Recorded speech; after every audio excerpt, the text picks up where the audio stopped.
retrouve pour le live 4, Inch'Allah, avec Méthode Jawad. Du coup, j'attends que vous arrivez tout doucement et on commencera le live avec vous. Aujourd'hui, c'est un live autour de l'arabe et les ados.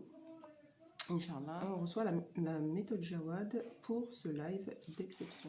Alors, Méthode Jawad est présent. Du coup, salam alaikum à tous. Aujourd'hui, on se retrouve sur Ansaria, sur l'émission Un été chez Ansaria autour de l'adolescence. Aujourd'hui, on va faire un live avec Méthode Jawad pour justement nous donner des ressources pour répondre à la question qui a été posée lors du premier live Coran et ado. Est-ce que si je lis le Coran en français, est-ce que je suis récompensée?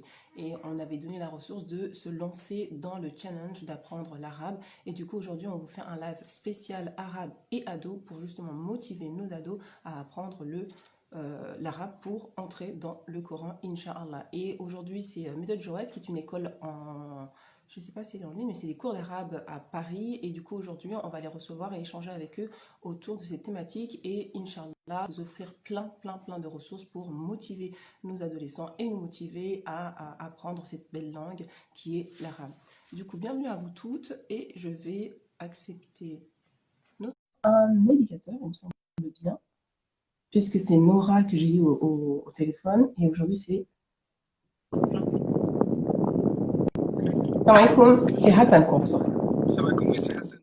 Du coup, ce que je disais les filles, c'est qu'aujourd'hui on reçoit Hassan qui est éducateur et qui est justement l'enseignant et formateur dans la méthode Jawad. Et aujourd'hui, il va nous présenter qu'est-ce que méthode Jawad, qu'est-ce que les cours que vous faites à Paris, et bien sûr nous donner plein de ressources, Inch'Allah, pour qu'on puisse motiver nos adolescents, puisque l'objectif de ce live, c'est de parler de l'arabe et des adolescents, de comprendre pourquoi nos adolescents abandonnent l'arabe arrivé à l'adolescence. Et quels sont les outils qu'on peut, nous, en tant que parents, mettre en place pour justement les motiver à rester dans cette langue qui est la porte d'entrée dans le Coran, Inch'Allah.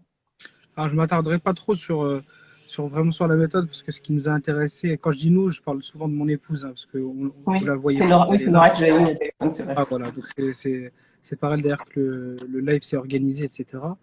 Donc voilà, petit hommage à elle pour commencer déjà. La méthode Jawad, alors concrètement, nous, on donne des cours de langue arabe qui sont axés sur l'arabe du quotidien, c'est-à-dire un arabe qui va permettre de s'exprimer très rapidement et de communiquer avec des arabophones, d'échanger, de parler de soi, je dis n'importe quoi, d'aller au restaurant. Enfin, vous voyez, c'est un arabe assez pratique, assez pragmatique, qui n'empêche pas forcément d'accéder au Coran d'ailleurs, parce que l'objectif de nos modules, pour ceux par exemple qui cherchent à commencer à lire le Coran, en 20 heures, ils peuvent le faire. 20 heures de cours suffisent à accéder à la lecture du Coran en arabe. C'est pas la peine d'en faire trop. Après, pour pousser beaucoup plus loin, il faut aller se diriger vers des cours, nous qu'on ne fait pas forcément, mais c'est des cours de tajwid, dans lesquels moi j'ai pour habitude de dire aux stagiaires qui me le demandent, c'est le tajwid, ça correspond un peu au solfège de la langue arabe.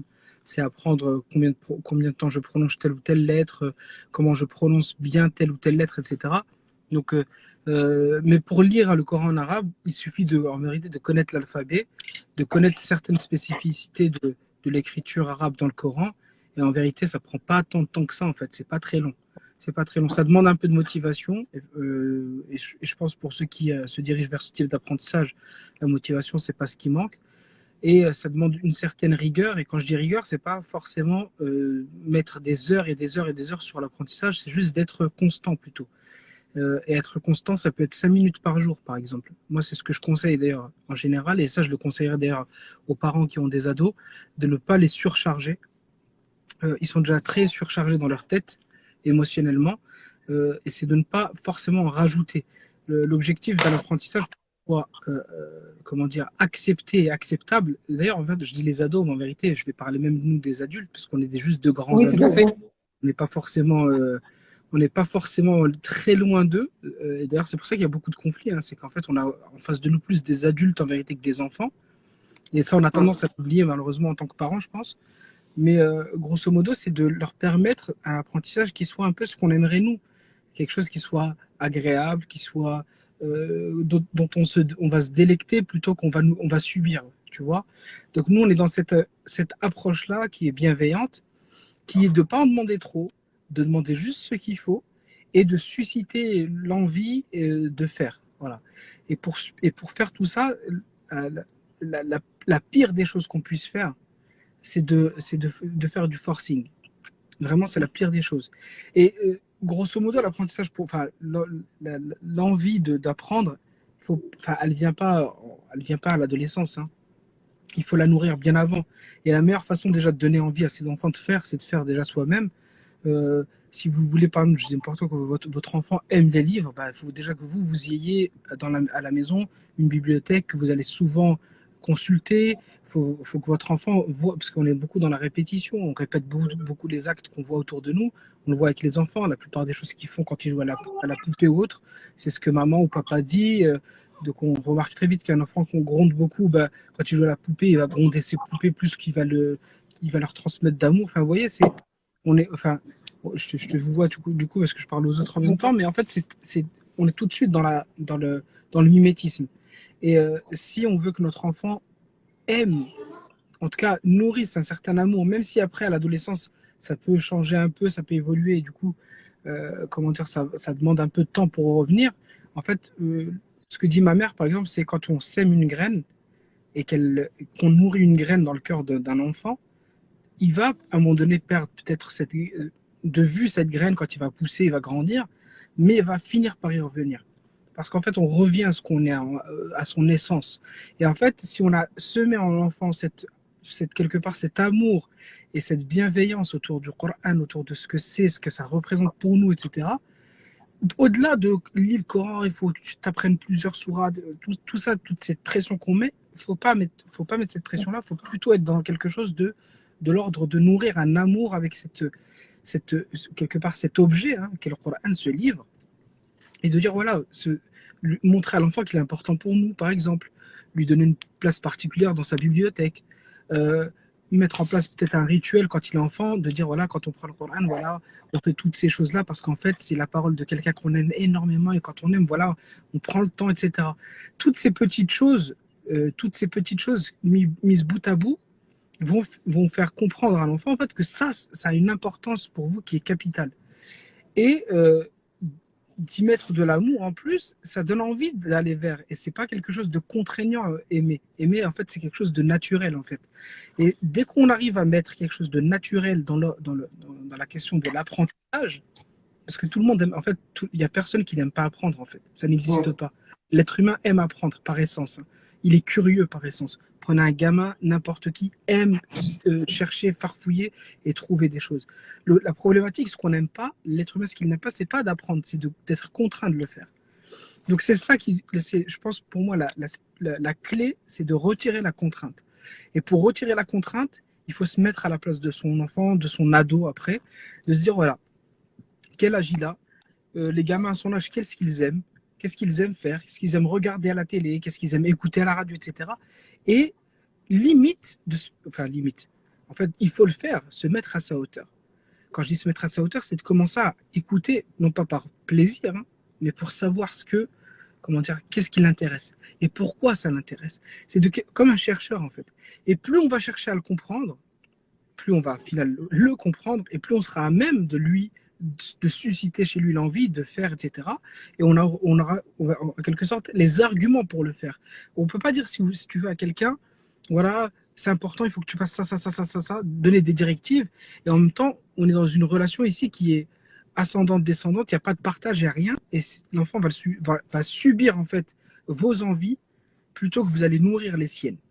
En fait, c'est ce qui se passe en général.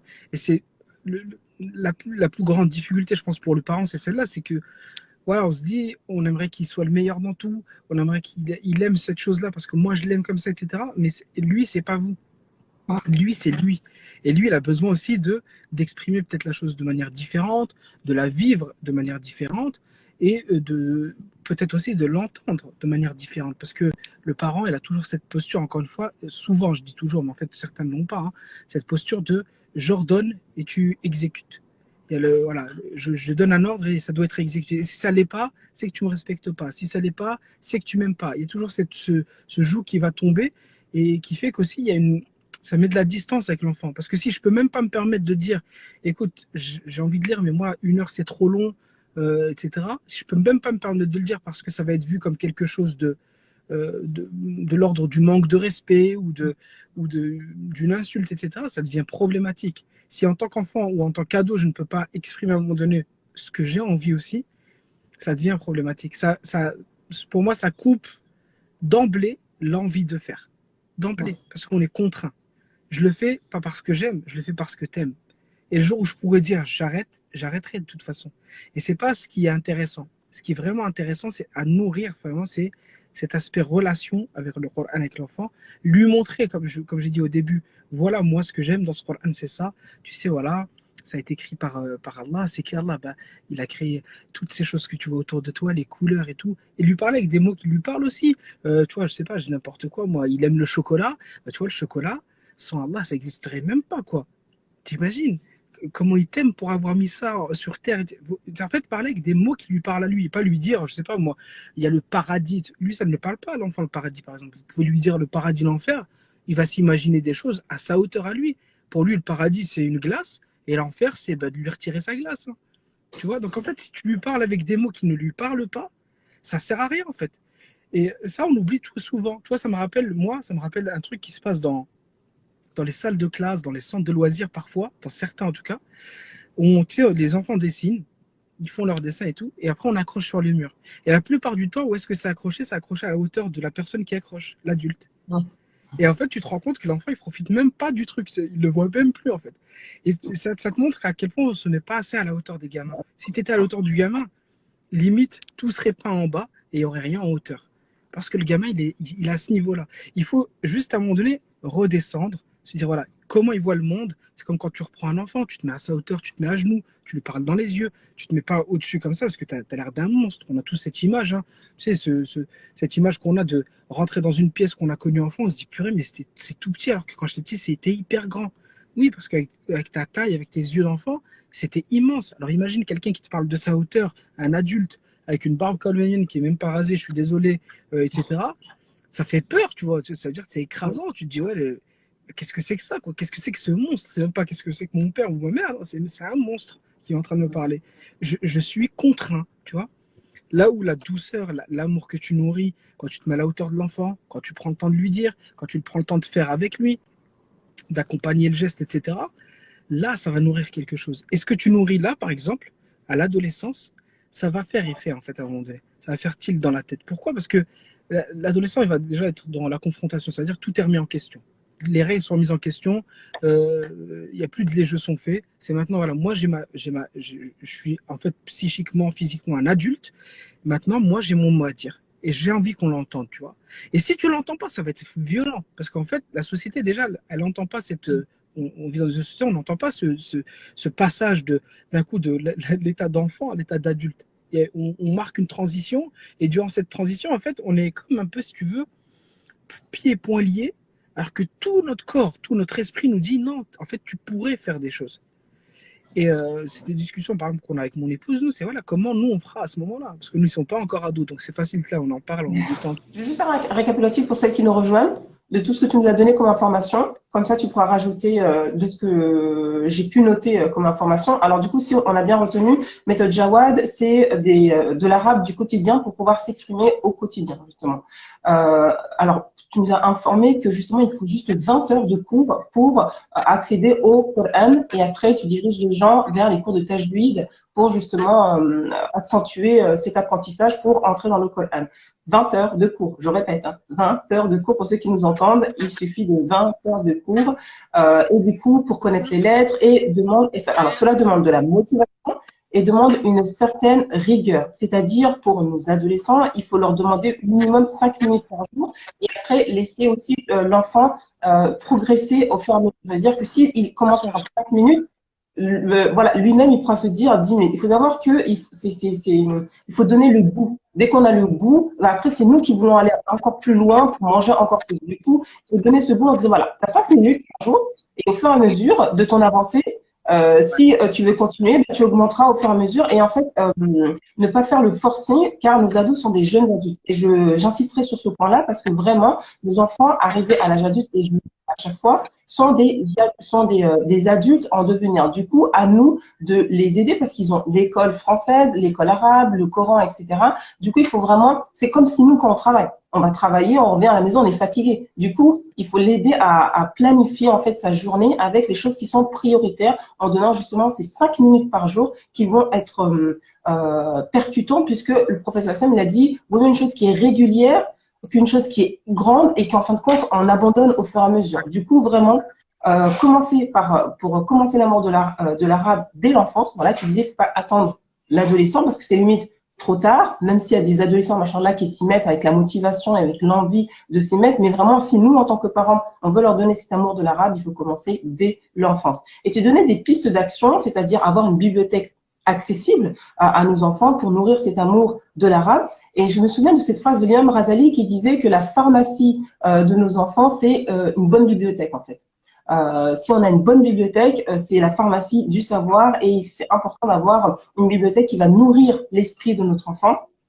Et tu nous as donné une anecdote de ta maman qui disait que faire semer l'amour du Coran et de l'arabe à travers notre amour que nous avons de l'arabe et du Coran et sortir de cette pression de l'apprentissage, surtout à l'adolescence parce qu'ils ont leur mot à dire.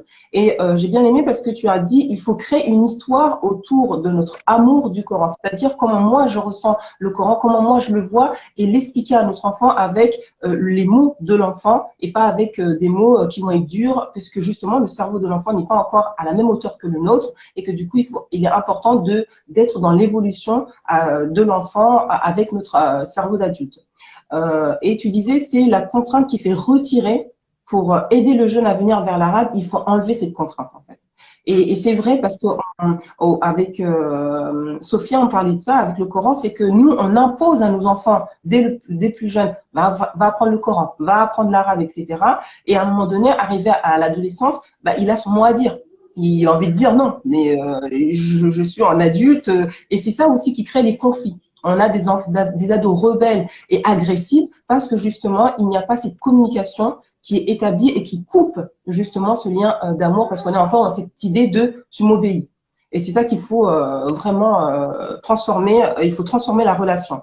Et tu disais qu'il faut se mettre à la hauteur de notre ado pour comprendre son monde, pour l'aider. Et pour comprendre son monde, se mettre d'essayer de comprendre quel est son monde, qu'est-ce qu'il aime comme musique, qu'est-ce qu'il regarde à la télé, etc. pour justement voir comment moi, je peux l'amener à travers ce qu'il aime vers l'arabe. Et je sais que vous avez publié dernièrement une vidéo d'un héros arabe, justement, vous avez mis une vidéo de...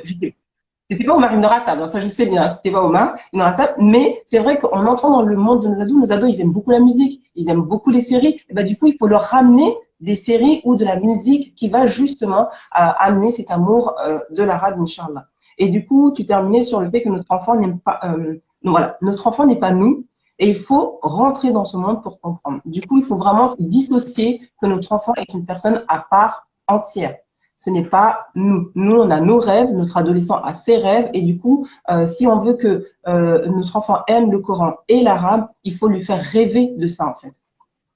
Et s'exprimer avec les mots qui parlent à l'enfant. Du coup, je pense que j'ai résumé tout ce que tu nous as donné comme...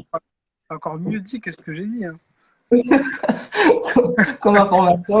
Et il y a une sœur qui dit exactement avoir un vocabulaire clair et explicite adapté à l'âge de l'enfant. Tout à fait.